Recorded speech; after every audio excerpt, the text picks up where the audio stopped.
Hello everyone, welcome to NJCALIGARDENER and family. This is NJCALIGARDENER coming to you with another video. I want to show you guys how to thin your stone fruit.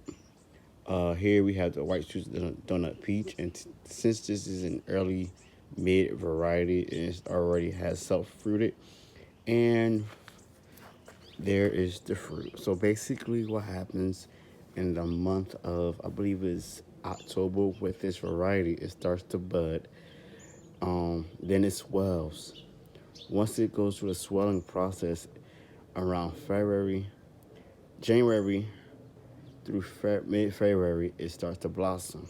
So we are in the second week of, I believe, March, and now you can see the fruit. One thing I want to say to you guys is very important and very vital when you're thinning your fruit is to do it while they are little. As you can see here, they are already developed, and as time goes on, they will get fatter and fatter. One thing you want to do is look at the structure of the branch. Okay, so as you can see, we have fruit here, here, hitting under here, and right here underneath that leaf. And so if I can move the leaf here, get close, it is at the tip. So what you want to do is observe the branch. As you can see, there's fruit all over here. As if this gets bigger, by the time it's mature, the fruit is mature, this set of fruit will make this branch actually break. Okay, so what you want to do is thin or remove the fruit that will cause the weight of the branch to break. Okay, now because we have this in a container, it's it's easier for me to do this because this tree is still young. It's not aggressively tall as of yet. This is a semi-dwarf variety peach tree, and I want to show you guys how to thin properly. So to me, my method is to always remove the fruit that's basically at the tip of the branch. Why? Because this fruit here will cause the damage to that branch. Okay, and I put the remainder of that fruit back into the soil because that would feed the tree back its nutrients. Don't ever think that you're wasting the fruit. No, place it back near the berm. If it was in the ground, place it back near the berm of the tree. Place it back near the container. Is when it's in the container. Place it back in the container. You can bury it if you want, so no fruit flies get in there. And you'll do the same thing for each one. So because I'm at the top, I'm going to do the top first. Okay, I'm going to observe the fruit. I'm going to look at it very closely. And sometimes you will get twins. See, as you can see. So it's up to you which ones you keep, okay? One thing I do want to say is this.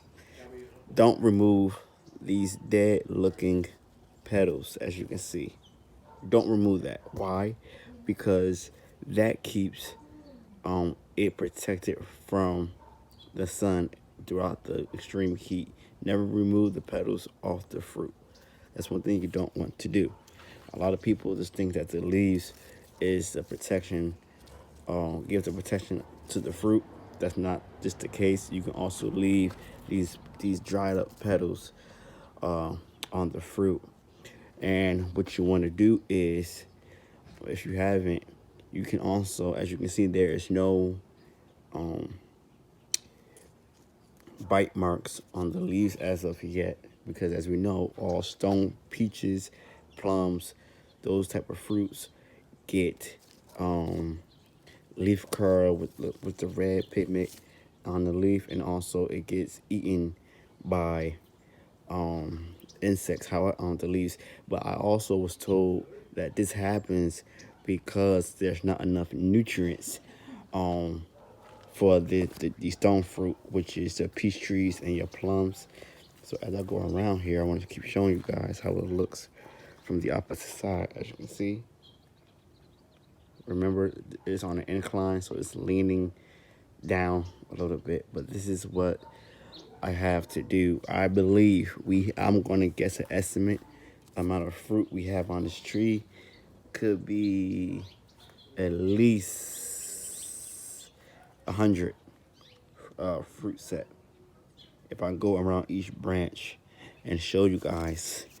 See, as you can see, look at this. Get close up. See how this petal looks now? How it still has the pinkish color.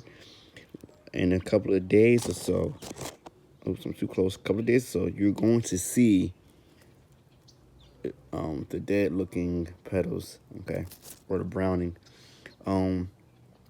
So I have some work to do to thin, and I'm not going to do it all today, but I just want to show you that you can go ahead and do this as soon as possible, because if you don't, you're gonna have a lot of work to do later on in the growing season of that type of stone fruit or fruit you're growing. Okay, and here's a triple. We got triplets. See this? Look at this. So yeah, guys, I'm gonna keep that. I want to see what happens. Play with it. We got twins again. So all I do, I give it the fruit trees fertilizer tea. I can even give it the granular feed, but I give it a little bit of granular feed in the beginning of the season when it starts to wake up. Once it wakes up, 2 months later, I give it a liquid feed of the fruit fertilizer and bi-weekly fish fertilizer and seaweed kelp. So that's what I do with some about a handful of Epsom salt in a 5-gallon bucket. So this is my routine. I'm going to actually tell you what I do. I take a 5-gallon bucket of water. I take a handful of Epsom salt. Okay. With that handful of Epsom salt, I take some fruit fertilizer granular feed, a cup. I only use a cup. I don't use more than what it recommends. I just use a cup. I let it sit for over 24 hours in that 5-gallon bucket. Then I basically drain it in a sieve, strainer, sieve, or a china cap. You use a china cap. You can use cheesecloth, whatever you have. I let it strain. Then I add at least a couple of drops of fish fertilizer. Okay, you can even do this with a foliar spray.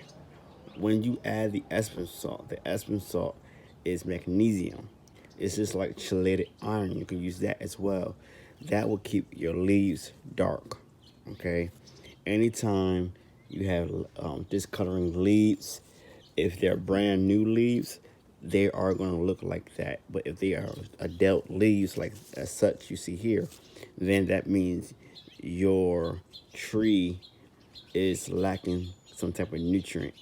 Okay, I'm not gonna go into full detail of what nutrient it is, because it could be anything. It could be nitrogen, nitrogen. It can be magnesium. It can be a lot of different things. So just to give you an idea what I mean, see this leaf right here? That's a baby leaf. So this tells me that we got some work to do in the upcoming weeks. This is NJ Gardener. I thank you all for watching.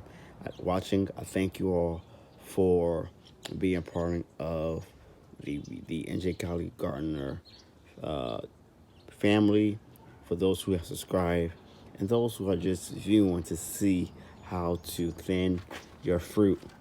All you have to do, again, is just remove like that, twist.